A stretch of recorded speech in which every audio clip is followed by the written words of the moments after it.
Most famous people in the world and ambassadors for our country across the globe. Keeping them fit and well is of paramount importance. In this revelatory hour, we reveal the royal health secrets. From royal birth... In fact, when she had Prince Charles, the Queen actually had a caesarean section.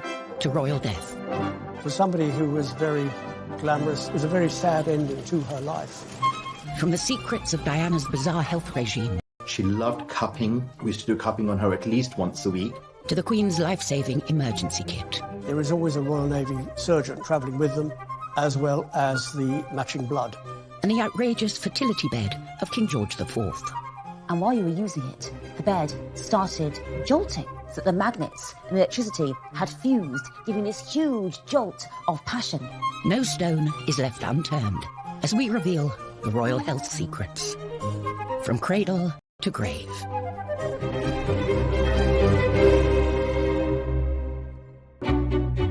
The royal family lead lives of jaw-dropping luxury and glamour in return for carrying out their duties. And there's one duty that's more important than any other. It can certainly be argued that the most important role of the royal family is to keep the royal family going. That means producing heirs and making sure that they produce heirs.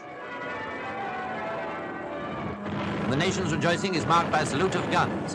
Her Royal Highness is the proud and happy mother of a prince. The first stop on our tour of royal health, birth. Prince Harry dozed, behaving impeccably. We're used to royal babies born in private hospital wings and paraded in front of global press. But it was a different story. The Queen gave birth to Prince Charles in 1948.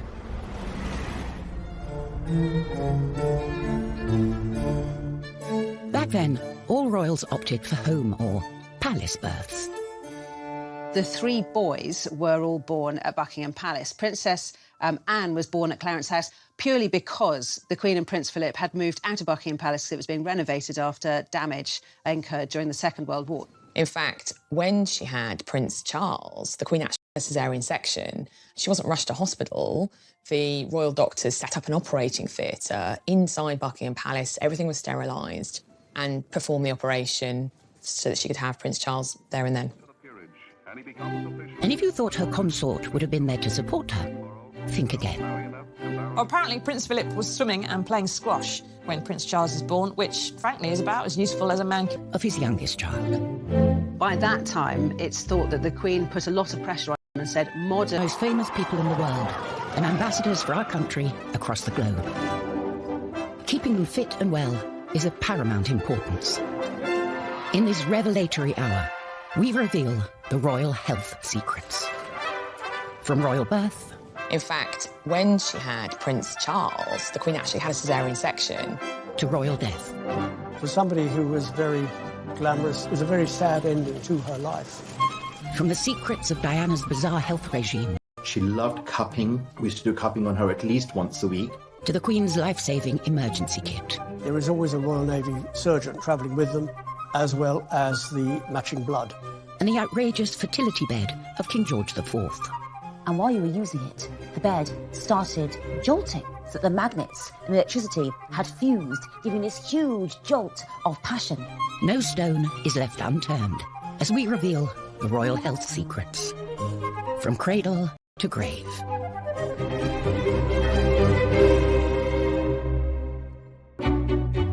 The royal family lead lives of jaw-dropping luxury and glamour in return for carrying out their duties. And there's one duty that's more important than any other. It can certainly be argued that the most important role of the royal family is to keep the royal family going. That means producing heirs and making sure that they produce heirs. The nation's rejoicing is marked by a salute of guns. Her Royal Highness is the proud and happy mother of a prince. The first stop on our tour of royal health, birth. Prince Harry dozed, behaving impeccably. We're used to royal babies born in private hospital wings and paraded in front of global press. But it was a different story. The Queen gave birth to Prince Charles in 1948.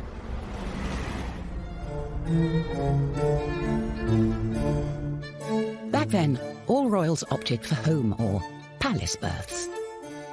The three boys were all born at Buckingham Palace. Princess Anne was born at Clarence House purely because the Queen and Prince Philip had moved out of Buckingham Palace because it was being renovated after damage incurred during the Second World War. In fact, when she had Prince Charles, the Queen actually had a caesarean section. She wasn't rushed to hospital. The royal doctors set up an operating theatre inside Buckingham Palace. Everything was sterilised and performed the operation so that she could have Prince Charles there and then. And if you thought her consort would have been there to support her, think again.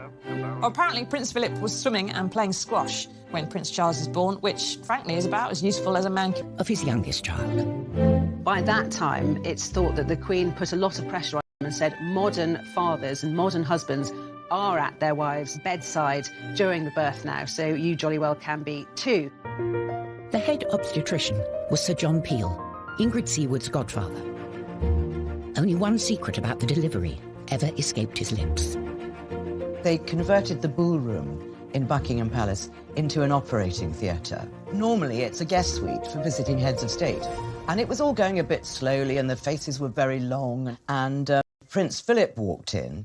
And so, as it is Prince Philip's wont to make these kind of jokes, he said, and to think that last week, General de Gaulle was having a bath in here. And that sort of broke the ice, and everybody laughed. In those days, there was no rush to display the baby. There are some very sweet pictures of the Queen in bed, cuddling the baby Prince Edward, and next to the bed are her older children, Prince Charles and Princess Anne, and that group picture of the four of them shows, I mean, Edward was at least a couple of days old by this point, but the Queen was still in bed, kind of in confinement.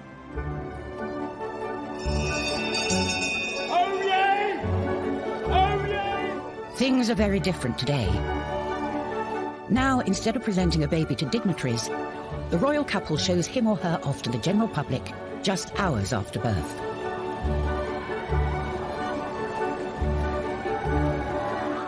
And this is where it usually happens. The Lindo, a private wing of an NHS hospital close to Kensington Palace. One of the reasons that the royals have chosen the Lindo wing over other private maternity units in London is because it's aligned to St Mary's Paddington Hospital, so it also has all the facilities of a fully fledged hospital. The first royal baby to be delivered here was Princess Anne's son, Peter, in 1977. Princess Anne was driven to St Mary's Hospital in London for the birth of her child. And in 1982, a media circus, as Princess Diana gave birth to William, the first heir to the throne to be born in a hospital. Prince, Princess and baby Prince emerged to the cheers of the crowd. It must have seemed only natural for William to return 31 years later for the birth of his own son, George. Well, he's got a good pair of lungs on him, that's for sure. He's a big boy, he's quite heavy, but we're still working on a name, so we'll have that as soon as we can. As you might expect, the place where the royals give birth does not come cheap. The Lindo wing is very expensive. It's around £6,000 for their standard room a night. If you want the deluxe option, it's an extra £300. As this promotional video shows, the Lindo has all the facilities you'd expect. I had my daughter there. It wasn't very glamorous at all. And when Diana had William there, it wasn't glamorous. But now it's quite smart, and still got the knowledge that anything goes wrong, there's going to be a lot of people that are going to be able to help you. So what's it like inside a hospital fit for the future king or queen? Catherine Filkins had her daughter Isla there in 2017, just months before Prince Louis's birth.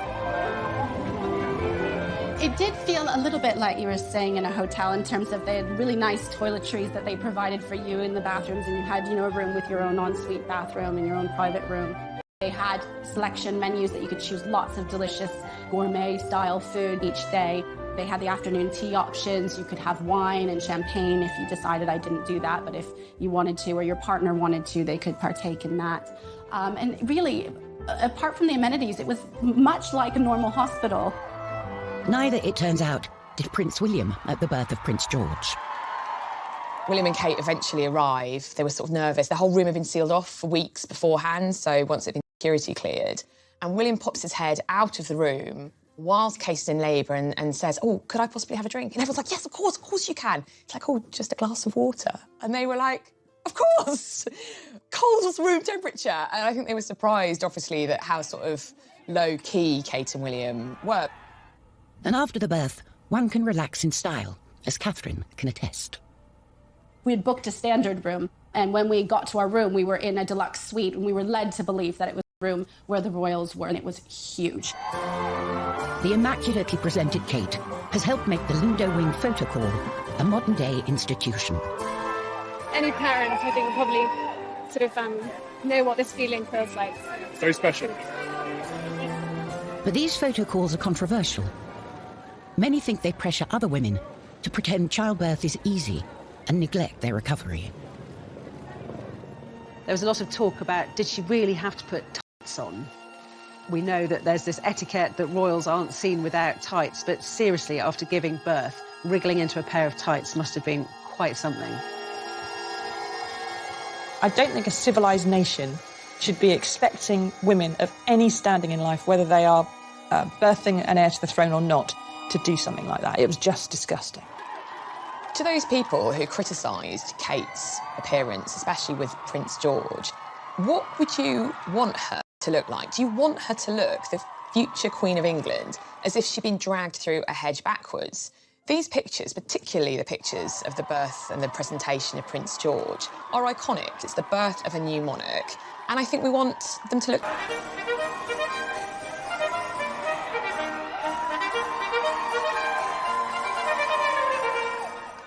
Coming up, the secrets of George IV's outrageous fertility bed. The bed started jolting so that the magnets and electricity had fused, giving this huge jolt of passion. And how the Queen's health is protected wherever she goes. There is always a Royal Navy surgeon travelling with them, as well as the matching blood.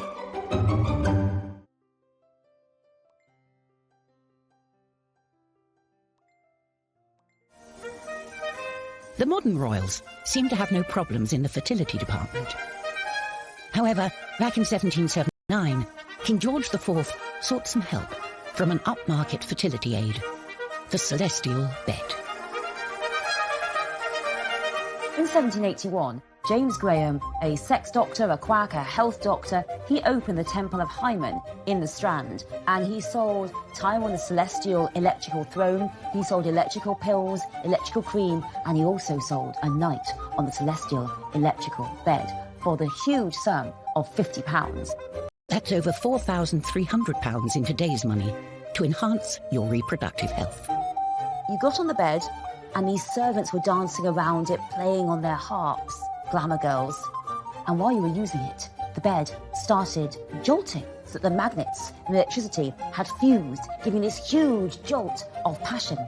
Now, this was supposed to be for fertility and to create a child. And I'm afraid to say that lots of people used it just to have fun, including the future George IV, the Prince of Wales, who apparently went on there with his mistresses for a wild time.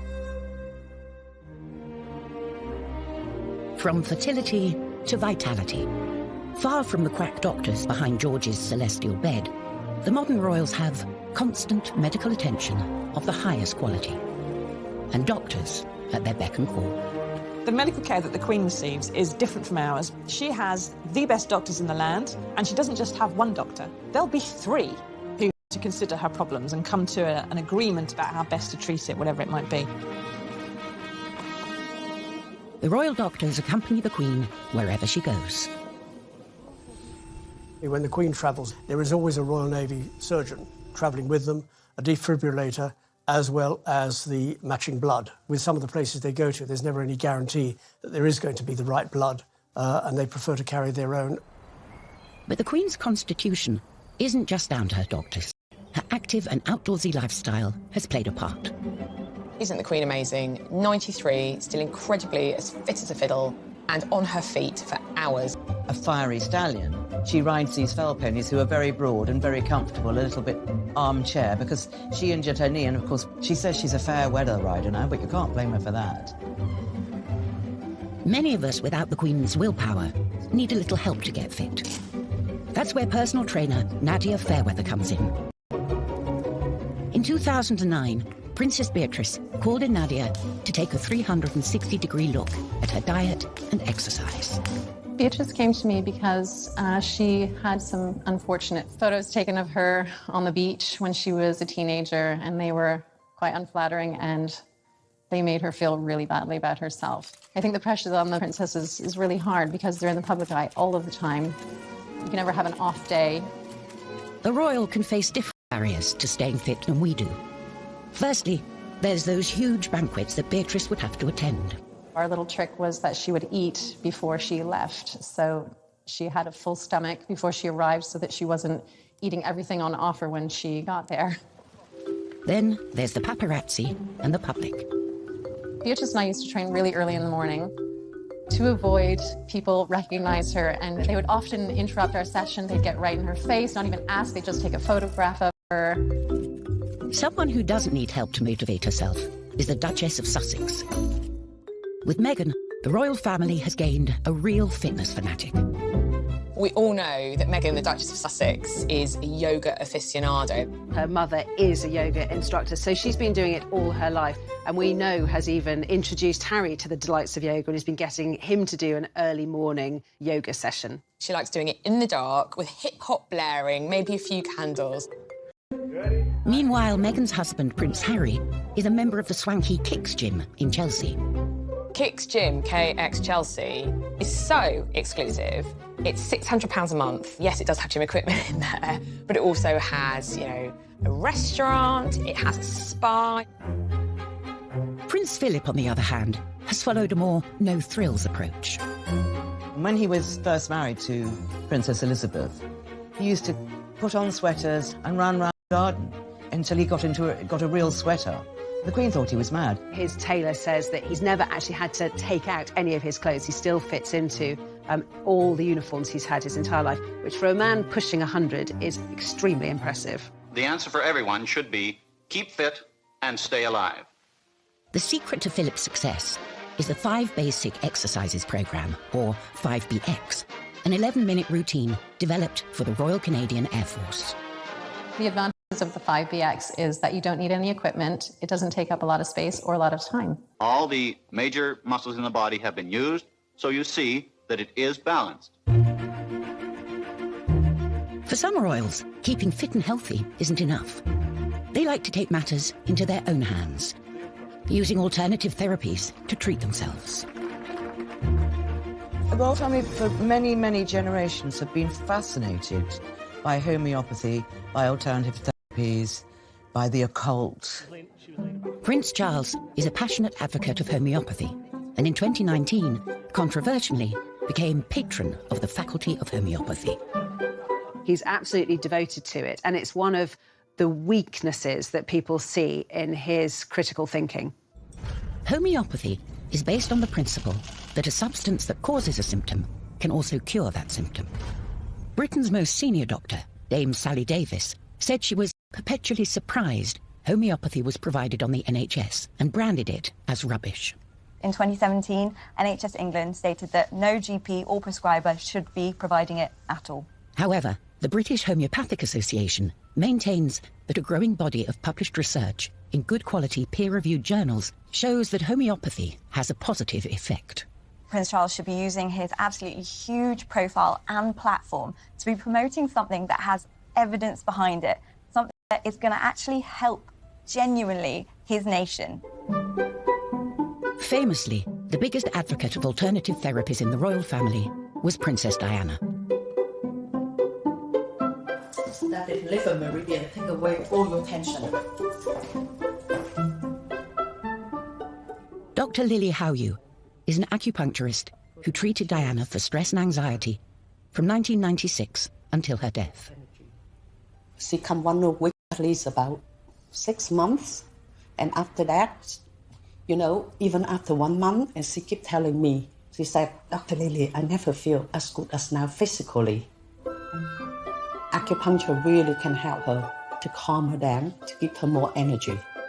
And also, she said before, when she faced problem, She easily to break tear and then lose her temper. And now she just face it. Princess Diana always said, if it can help me, it of course can help other people with similar problem like me. But Princess Diana didn't stop at pins. In his Marylebone clinic, Nish Joshi is practicing an Eastern therapy called cupping. She loved cupping. We used to do cupping on her at least once a week. What you're trying to do is you're improving the flow of blood into a tissue by creating a vacuum to therefore allow detoxification of... At the time of her separation from Charles. And Nish took her holistic health in hand. From cupping, osteopathy, and nutritional advice to cognitive behavioral therapy. Visualization exercises, starting to get her to sort of understand how to meditate, how to start creating a more positive attitude as well. I remember once going into her bathroom and around her mirror, she had Post-it stickers with little positive messages on there. And I just thought that was really amazing that, you know, she herself used a lot of positive affirmations to motivate herself on a daily basis. Nish's relationship with Diana was more than that between most therapists and patients. I mean, sometimes on a Sunday, she would just come over and we would just cook lunch together and just flop and, you know, watch TV, and it was fun. While many people thought Diana pursued fads, Nish thinks she was simply ahead of her time. Diana was really a sort of a trendsetter. She was exploring more natural approaches to her own well-being. Alternative therapies weren't just for modern royals. From Henry VIII's gammy leg to Queen Anne after she had a fit, bloodletting was a favourite medical treatment for 2,000 years. Royalty would be bled at home, but the public might come here, the Old Thomas Hospital, London, now a museum. Bloodletting was used for pretty much everything, from acne, cholera, cancer, smallpox, tuberculosis, herpes, insanity, the plague. Bloodletting was also used for kind of severe hemorrhaging, so maybe everything from a nosebleed to extreme menstruation. And in childbirth and before surgery, people would be often bled to reduce inflammation. For much of history, leeches were the method of choice to get rid of all the bad blood, royal or otherwise. This leech is a European medicinal leech. It has 3 jaws in a shape of a Y, and each jaw is about 125 teeth in each jaw. And it actually saws its way in as opposed to a very sharp bite. Carl picks a leech similar to ones which have been used for centuries on the likes of Henry VIII and George III. This little leech will probably take on between 1 and 3 mils of blood. You can actually just feel the jaws working a little bit, and then when it drops off, the anticoagulant will carry on working for the 10 hours until it'll just slowly dripping blood. Carl is lucky the leech is just on his leg. Rumours abound of sexually transmitted infections running rife in royal circles. There's also a case of a gentleman coming into this hospital with gonorrhea. One of the consequences was that it caused one of his testicles, they don't say which one, to swell up to the size of a tennis ball. And it was the overall application of 120 leeches, not all at the same time, placed on that part of the body to reduce the swelling. Until recently, if a king or queen needed an operation, they didn't go to hospital. The hospital came to them. In the past, most wealthy people would have been treated in their homes. They would have given birth in their homes, they would have died in their homes, and the idea of going to a hospital was absolutely anathema because that's where the poor went. And instead, in this case, the doctors would come to them. And that was the case in 1951, when the Queen's father, George VI, underwent a serious operation. It took place in the ballroom of Buckingham Palace, the same place Elizabeth II would deliver 3 of her children. At the Association of Anaesthetists, they have the equipment used in this high-profile and risky operation. This is an ECG machine or electrocardiogram, and it's designed to monitor the heartbeat. It's the quickest way to see if your patient's doing okay or if they're in trouble. In the 1950s, very few hospitals would have had such sophisticated equipment, so the king really did get treated like a king. The king had lung cancer at the time. He was a very heavy smoker, and the operation was to remove one of his lungs, so it was a very serious operation. The assistant anaesthetist on the day was Dr. Cyril Skerr. Many years later, he explained how public interest in his health affected George. The most touching thing was that when we went to put him to sleep in the morning, he had all the Sunday papers around him, and they all had grisly details of the operation that he was likely to have. He was very apprehensive of the operation. It must have made him feel a great deal worse. I think they should have kept those papers away from him. Having a pneumonectomy or having one of your lungs removed is a very big operation. It was performed successfully and the King did come around and survive afterwards, but unfortunately he did pass away within the year. The Queen's father was treated at home, but that is a thing of the past. Coming up, we reveal the secrets of the Royal Hospital. It's like a posh hotel, really, with kind of operating theatres. And the family medical secrets they kept hidden. His brother, the future Edward VIII, said he was more of an animal than anything else. He's the royal family's dirty little secret.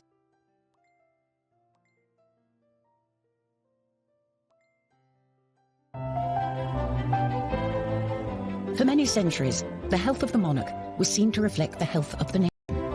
If you think about when the King or Queen was the head of this country in all ways, constitutionally, if there was even a rumour or a suggestion that they were unfit to reign, it had huge ramifications for the security of the country.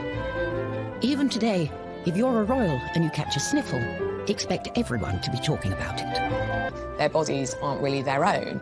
Any kind of minor health ailment, let alone a major health ailment, particularly when it comes to the monarch, our present-day Queen, is not just over, but kind of we worry about as a nation.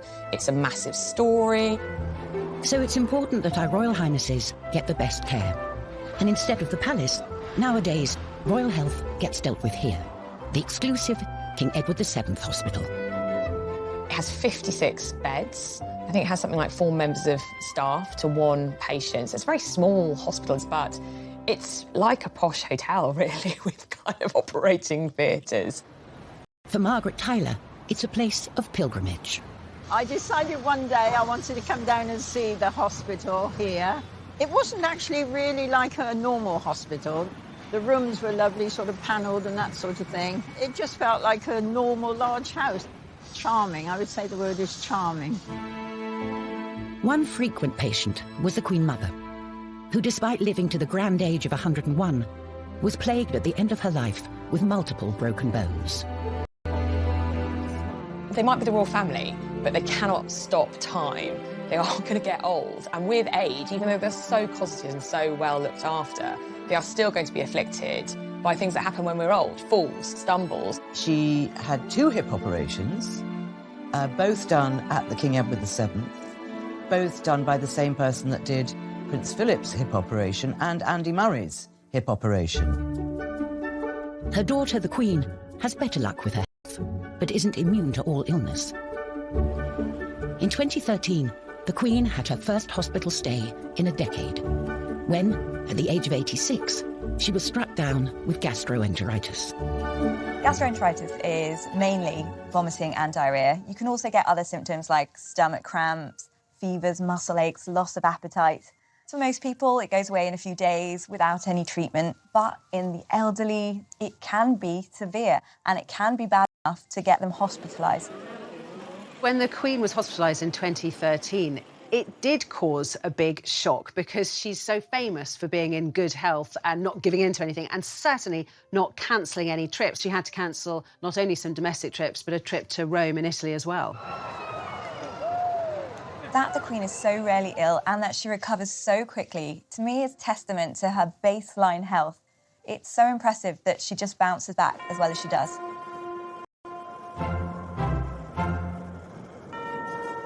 Prince Philip is another famously robust member of the royal family. But by the time he reached his 90s, even his health was beginning to fail. For about 4 hours in good old English drizzle in the middle of the River Thames, he was taken to hospital with a bladder infection. And it was widely believed that this is because he had spent 4 hours tying a knot in it and holding it in. It's not good for anybody, but especially not when you're 90. And while getting sick isn't often a matter of choice, dangerous hobbies sure are. The royal family's love of horse riding is well known, but it can come at a cost, as Princess Anne found in 1976. The first many people knew about the accident was when Captain Mark Phillips galloped off to his wife's side. The princess, unconscious, was covered over with blankets as officials anxiously summoned an ambulance. Princess Anne was taken to hospital, but got lucky, escaping major injury. Later learnt that Princess Anne had cracked a vertebra. But her daughter, Zara Phillips, has not been so fortunate. She was also knocked unconscious after a fall in 2004 and broke her collarbone in 2008. Every year, unfortunately, people do die and have serious injuries as a result of horse riding, including paralysis. There are so many other sports that are much safer. Royals might as well be bungee jumping for all the safety procedures and that they follow and the risks that they run.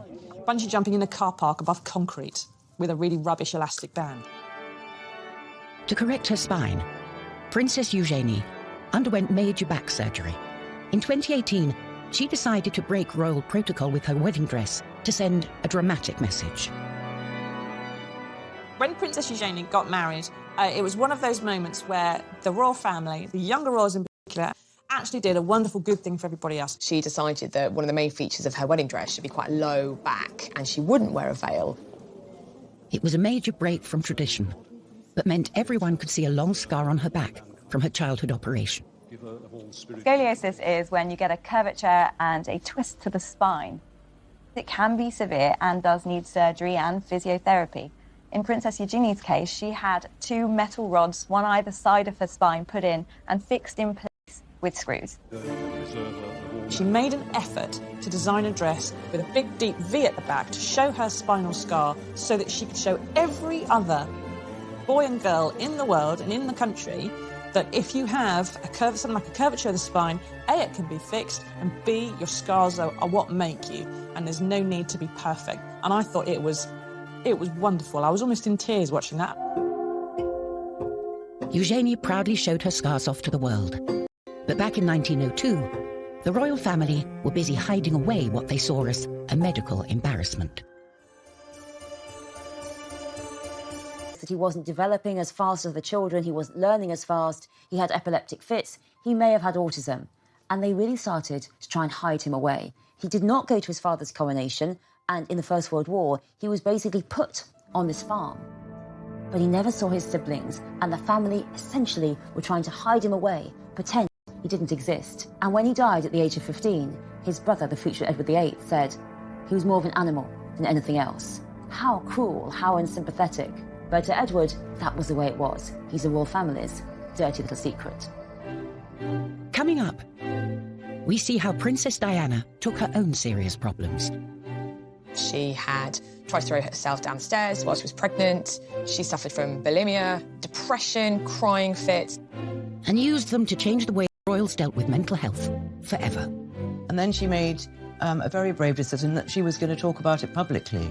Anorexia or bulimia show how an individual can turn the nourishment of the body into a painful attack on themselves.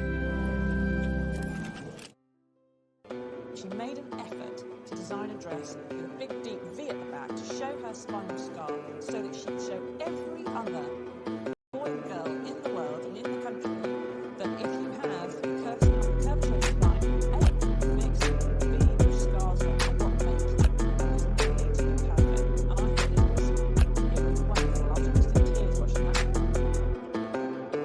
Eugenie proudly showed her scars off to the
The way in which the royal family tackle mental health issues has changed radically in more recent years.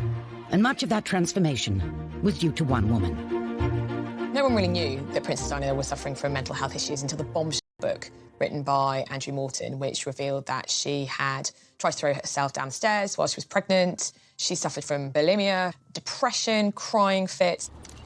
She was 19 when she was thrust into the limelight. How anybody could cope with that without any sort of backup is beyond me. Yes, she was a member of the aristocracy. Yes, she knew which knives and forks to use at a dinner table. Yes, she knew who Bunty and Tarquin were, but royal life is on a different scale. And, of course, as we know now, Charles was still having his affair with Camilla Parker Bowles, so it was incredibly difficult for her. Diana started seeking help for her bulimia and other issues. But like everything else she did, it was swept up into a media circus as the paparazzi ambushed her to and from her appointments to see psychotherapist Susie Orbach. And then she made a very brave decision that she was going to talk about it publicly. Anorexia, bulimia, show how an individual can turn the nourishment of the body into a painful attack on themselves. She told me that when she gave the interview to Panorama and talked about bulimia, and she said she had so many letters saying, "I'm so glad you talked about it so openly." Because, you know, we talk about all these things very, very openly now, but go back, 25 years and people didn't. Unsurprisingly, Princess Diana's untimely death in 1997 had a major impact on the mental well-being of her children. I think Prince William and Prince Harry suffering mental stress and mental anguish really came as a result of her death. Harry was 12, William was 15. All around them, people were weeping and wailing while they were maintaining the royal family mantra, "You do not show private grief on a public sleeve." They were talking to people, they were shaking hands, they were smiling, they were looking at the inscriptions on the floral tributes. They were probably burning up inside, screaming inside. What happened on the 20th anniversary of Diana's death is that William and Harry started to talk about it. All I can hear is her laugh in my head. And that sort of crazy laugh of where there was just pure happiness shown on her face. They started to say how affected they'd been and how gut-wrenchingly awful it was and how someone, in his late 20s, he kind of tried to bottle it all up and suddenly he realised, I've got to get help. In 2016, the princes set up a mental health charity, Heads Together, and revealed their secret torment. Too many people stayed quiet about their mental health challenges. And we saw that this fear of even talking about a problem often meant that issues could quickly escalate out of hand.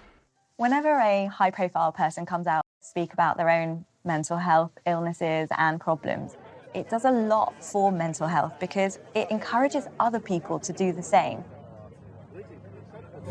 In the 18th century, mental health problems weren't treated so sympathetically. George III famously suffered 4 bouts of madness during his reign, now thought to be mania caused by bipolar disorder. He would talk incessantly, he would hallucinate, he experienced aches and pains all over his body, and he sometimes became very violent. Desperate to cure him, George's doctors detailed his treatments in daily letters to the government. So here we've got a series of letters from the doctors who were looking after George III during the first episode of his illness in 1788 to 89. They had a lot of ideas. They would have been using traditional techniques like bloodletting, blistering, using purgatives like senna, so a laxative. To make him big. I mean, it was pretty horrific. One of the daily bulletins describes how the king has been in the straitjacket the whole night. So he's basically been tied in his bed. So they talk about what a terrible night he's had. This is someone who his mental health is paramount because his mental health is the country's mental health. So this is a political crisis, but yet it's all about the king's body.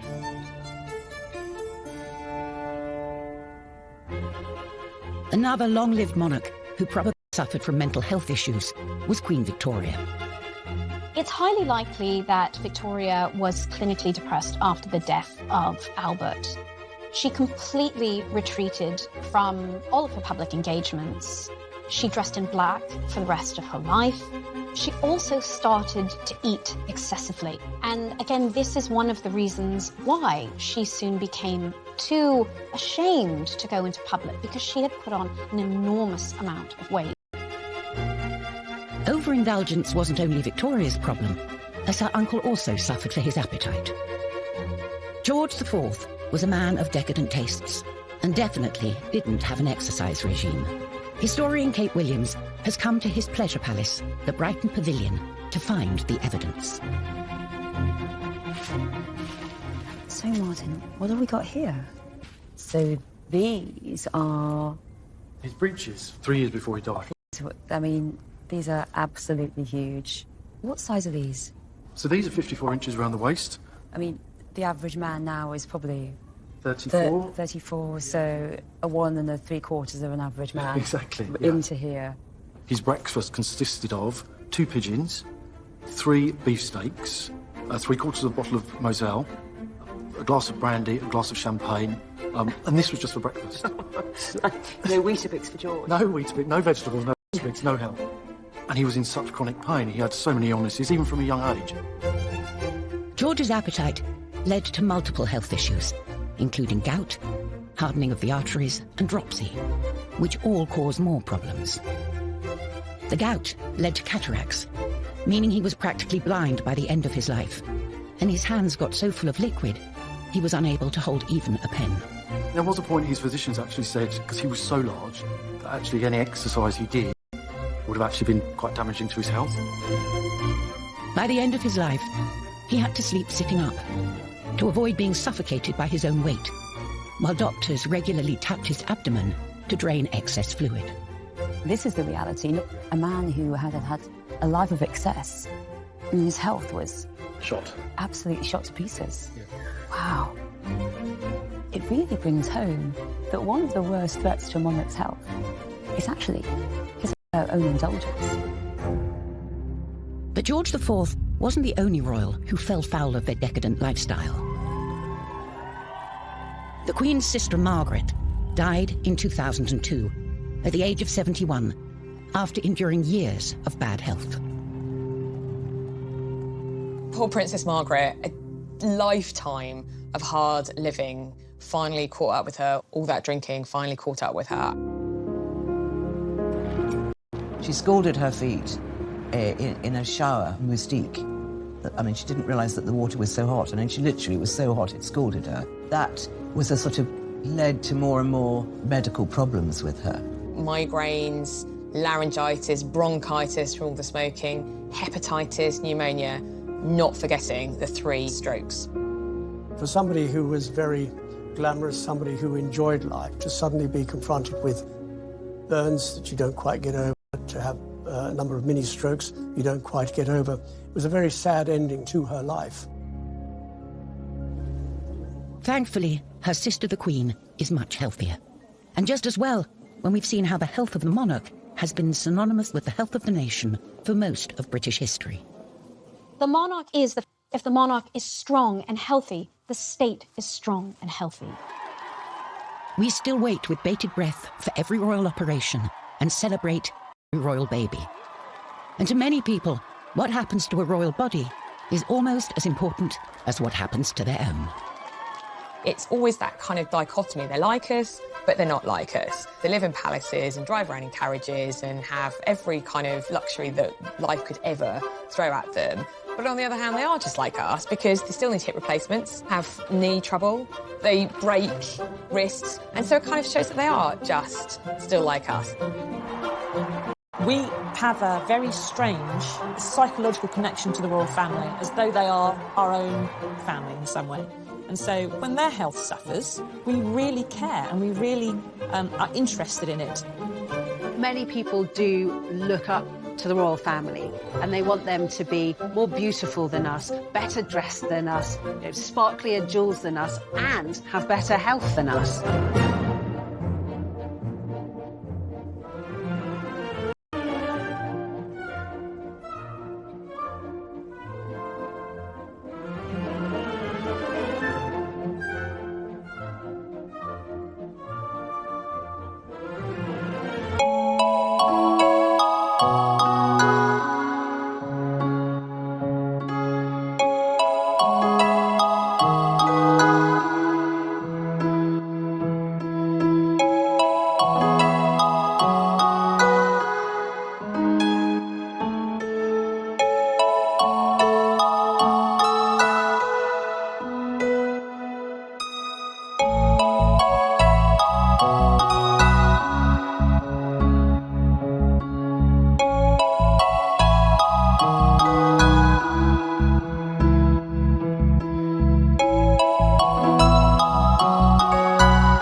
Prince Charles in 1948.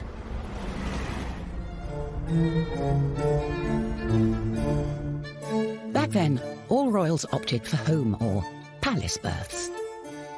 The three boys were all born at Buckingham Palace. Princess Anne was born at Clarence House purely because the Queen and Prince Philip had moved out of Buckingham Palace because it was being renovated after damage incurred during the Second World War. In fact, when she had Prince Charles, the Queen actually had a caesarean section. She wasn't rushed to hospital. The royal doctors set up an operating theatre inside Buckingham Palace. Everything was sterilised and performed the operation so that she could have Prince Charles there and then. And if you thought her consort would have been there to support her, think again. Well, apparently Prince Philip was swimming and playing squash when Prince Charles is born, which, frankly, is about as useful as a man of his youngest child. By that time, it's thought that the Queen put a lot of pressure on him and said, modern